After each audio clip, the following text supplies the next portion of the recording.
outcomes. Over to you, Shell. Thank you very much for the kind introduction. We do receive research grant support from Alcon, but this study is not funded. Pediatric cataract surgery itself has an incidence of inducing astigmatism in the range of 1 to 3.5 diopters. Although the studies are limited, but they are limited even otherwise for pediatric cataract.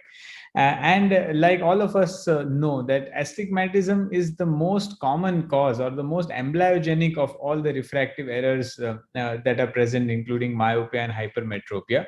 So if we can somehow address this astigmatism, that should make quite a lot of sense. Now, children, the problem is the eye is growing, and therefore there are problems with IOL calculation. So what about the cornea?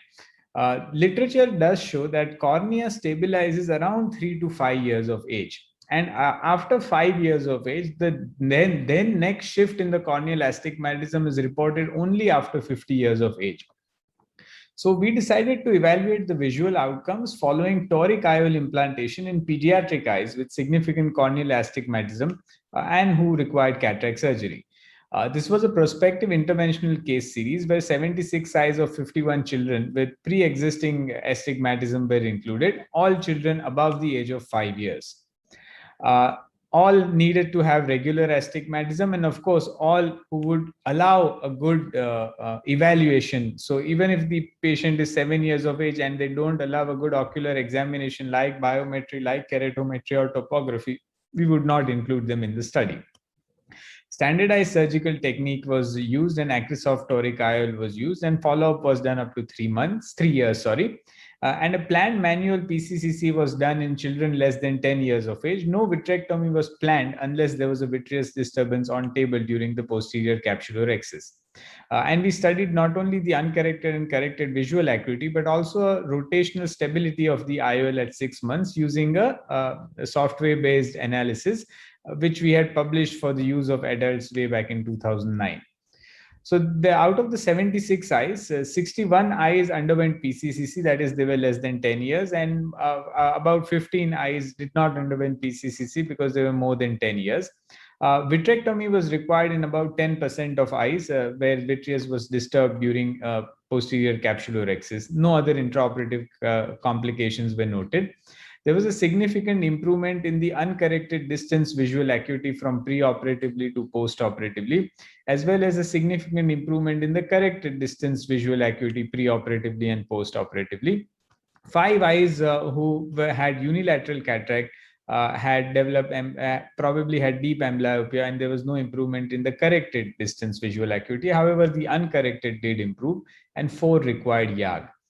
The mean preoperative corneal astigmatism was 3.2 plus or minus 1.2. And at all follow-ups, there was a statistical improvement, significant improvement from preoperative to postoperative. And about 64% of eyes ended up in 0.5 to 1 diopter. And if we look at anything less than 1 diopter, it was almost close to 90% or plus, which is a quite acceptable outcome. Rotational stability at 6 months was compared using the software and photoslit images, and the mean rotation from baseline to 6 months was about 2 degrees, which is comparable to the rotation reported in adult population. And there was no difference in the eyes which had a posterior capsulorhexis or no posterior capsulorhexis as far as the rotational stability of the IOL goes. This is a representative picture of 2 years follow-up of a child. We do acknowledge Dr. Jagat Ram sir and his group have published a short, small series of 21 eyes of 17 children in which they've used toric IOLs with a shorter follow-up and no objective, evaluation of the rotational stability. We find in our study that toric IOL is effective in reducing astigmatism and therefore will help to reduce and combat the amblyopia. This at present happens to be one of the largest series with the longest follow-up, studying the rotational stability in pediatric population, and it was recently published in JCRS.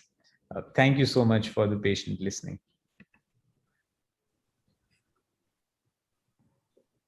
Excellent presentation, Shell. I think Amit should take over this. Excellent presentation, Shell. Shell, just few things I wanted to ask you. Once you have introduced GA to these pediatric patients, Yeah. Then what was the marking system that you were used for this patient? Was it a Virion system or was it a manual marking? How did you proceed with that? So this was manual marking freehand before they were taken up for GS. So all of these children were fairly cooperative because they allowed us to do biometry, they allowed us to do topography and things. So all of the markings were done pre-operatively outside, like we would do in adults, and we prefer generally, even otherwise, also freehand marking system. So yeah. So no bubble marker, no No. slit lamp marking system, just No. a freehand marking Freehand system. marking, yes. Okay, and you had not used any image guided system for this? No, not at that point of time. We did not have access because this had 3-year follow-up. So this was started way back in 2014-15. So at that time, we had no access to image guide. Did anti-vitrectomy affect your rotational stability? No, it didn't. So even when we compared the posterior capsular axis group versus no posterior capsular axis group, there was no difference in the rotational stability. Okay. So this was all Alcon lenses were used, all single surgeon and a single kind of IOL, same brand IOL, yeah. Okay, so that's a problem, most of these MNCs IOLs, standard IOLs which we are using, they have good rotational stability. But what I would like to point out is that especially the hydrophilic IOLs and some Indian hydrophobic toric IOLs, their rotational stability is not good even in adults. So we need to be very careful when we are going to tell about a take-home message kind of thing, that not all IOLs have good rotational stability. The IOL tackiness also does matter in helping with the rotational stability. So we need to evaluate that first before thinking of implanting IOL toric IOLs in the pediatric patients. Absolutely, 100%. Absolutely. 100%. Yeah. That's what's from my side, Feroz. Thank you. And Feroz, just a small announcement. I want to leave this all because I got an IC to be presented. So you are going to take over from here. Okay, Thank you. no problem. Yeah. Bye. Thank you.